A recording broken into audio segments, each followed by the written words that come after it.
Hi, this is Joe again with another review. For the sake of this video, and to finally finish the whole Friday the 13th thing, finish the whole Nightmare on Elm Street series, I'm discussing the 2003 film Freddy vs. Jason. Yes, it actually happened in 2003 with Freddy vs. Jason.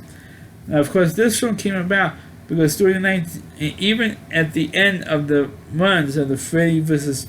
The Nightmare on Elm Street films and the Friday the 13th films, a lot of people were clamoring, or people who are fans of one series or the other, would complain, "Oh, wouldn't it be cool if two of these guys, Freddy vs. Jason, go after each other?" Because those two series, and we're not knocking Halloween at all. I mean, I like the Halloween films, but people always comparing. Because again, maybe because Michael Myers was not in the Halloween 3, they wrote the character out in the third film. Maybe if it was in all 8 movies of the Nightmare of the Halloween films, maybe we would get more of a conversation to have all 3 characters in one movie. But fortunately, that didn't happen. Because pretty much during the 80s, it was either like Freddy or you like Jason. And you didn't have Michael Myers. It was like a 7-year gap between appearances of Michael Myers in the movie. Halloween 2, which came out I think in 1981, and then in 83 you had Halloween 3, which didn't have Michael Myers in it, and then you didn't have him again. Didn't have him, and that there wouldn't be another Halloween movie till about 5 years later, 1988. Which was the 10-year anniversary of the Halloween film. So that's why, you didn't have them for about like almost 7 years between appearances in the movie. But with Freddy and Jason, they were very, very consistent. Because that's about every year you had a Friday, from 1980 through about 1989, you had, I think it's for like 2 years, I think 87, and I think maybe 1983 or 1984. You didn't have a Friday the 13th movie, so only 2 years in the 80s when you did not have a brand new Friday the 13th movie. So you had like seven of the movies appeared in the 80s, or came out in the 1980s. It came out, and of course Nightmare on Elm Street. You had the first movie came out in 84, then you had 85, you had 1987, you had 1988. And then you had, I think, 189, and then the last one with Freddy's Dead was 1991. So you had about like 6 movies that came out in about like a 7-year span, or an 8, about like 7 or 8 year span. You had about 6 movies. So you had a very short period of time. You had all those movies came out. So it feels like every year you have a Freddy or Jason movie that come out. More Jason than Freddy, but. Because Jason, you have more movies. You have like 10 movies compared to maybe like 6. So compared to Freddy or even the Halloween movies. Halloween movies you only had like 8. And I'm not counting the reboot movies. Okay, so that's why I'm lowering the number down. I'm only counting the original movie series. Yeah, my reviews. So, but the thing is, how in the hell did Freddy even know about Jason? That's the whole thing that confused me.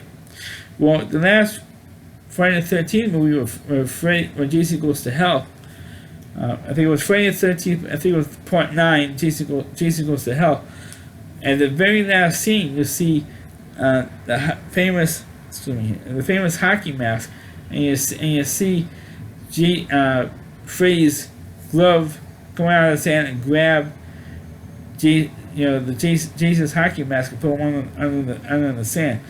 So that kind of gave a premise of possible Freddy vs. Jason movie, and you didn't have it until like 2003 because the 2 different movie studios both produced the 2 movie series.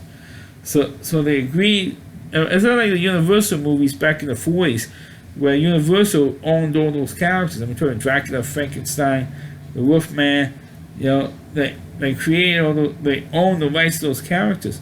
So they were able. It was easier for Universal to make those Monster Mash movies in the 1940s because they own the rights to the characters. But in the case of all these serial killer or slasher movies, they're all owned by different companies. So that's why it took them so long to create this. I know I'm going to a long-winded thing here, but it's still, that's what happened. So, but the plot of Freddy vs. Jason was, Freddy has been out of the loop for a long time at that point, like 12 years at that point.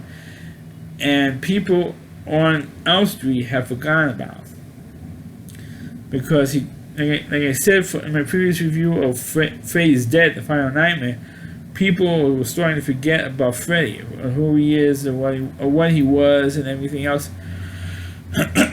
So the reason how he got the strength to kill people in the dreams is the kids were afraid of him.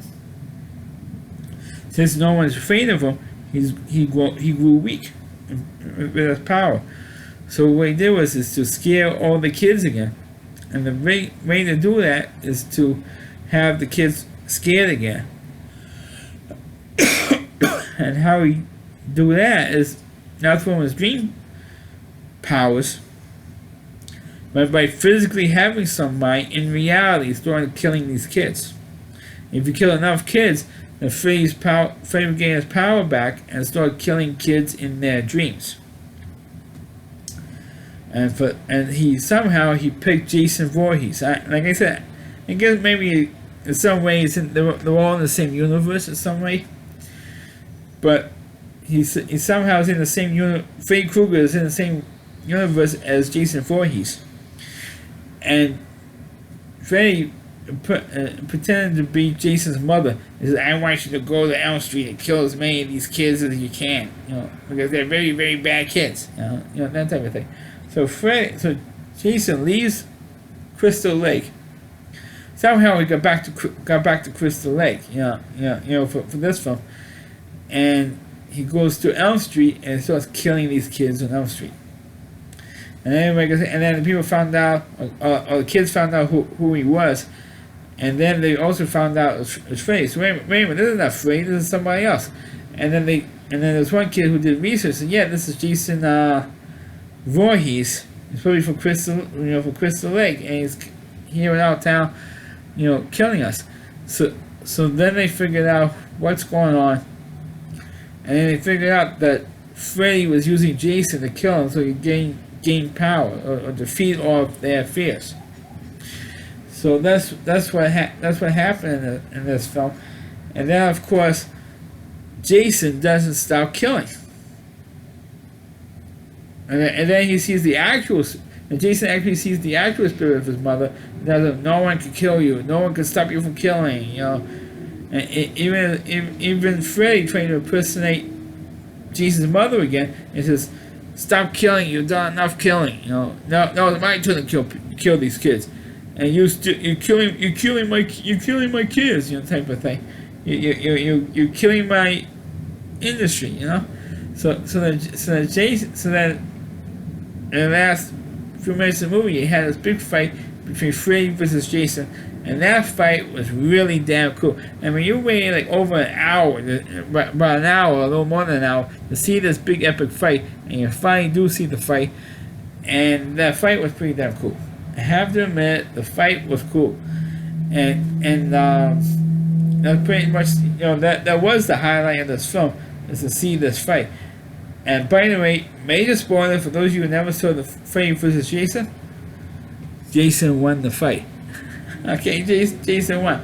And even at one point, Freddy gets frustrated and says, "Why can't you just die?" And that's how I feel about both these two characters. Why can't both of them just die? That's how I feel about it. Why can't both of them die? But the fight was the highlight of this film for me. And for any horror movie fan, this was the best part of the whole movie. Is the fight between Freddy versus Jason. That was the best. That was the best fight scene, best sequence, and the ending was really great. And unfortunately, they never made a second film. Unlike the Alien versus Predator, they made two of those movies, but unfortunately, they never made another one of this. Unfortunately, what really would have been cool is to see Jason versus Michael Myers. Or Freddy. You want to see Freddy versus Michael Myers, because it's going to be a rehash of Freddy versus Jason. But I'd rather see Jason versus Michael Myers. Put Michael Myers in there, and that would be damn cool. Just to see the villain, or at least the two guys who really started the whole slasher movie genre, really, with Michael Myers and Jason Voorhees, at least the modern slasher films with those two guys. That would be cool to see Jason versus Michael Myers in a film. But like I said earlier, because they are owned by different movie studios, that's not going. It was a miracle we even got this film. Even though it was pretty crappy until about the last half hour of the film. That's when this movie got good. It was the last half hour with the big fight scene between Freddy versus Jason. That's when it was good. So that's my review of the movie Freddy vs. Jason. Please click on the video. Please rate it. Please subscribe to my channel. Please forward this video to your Facebook pages. You can check out all my reviews and on my YouTube channel at valleyseed.com. It's on WDY. Seed.com. There's a homepage, Team Valley Reviewer, Christy Moore, and please check out all of his videos on his website. Thanks for watching. Catch you next time.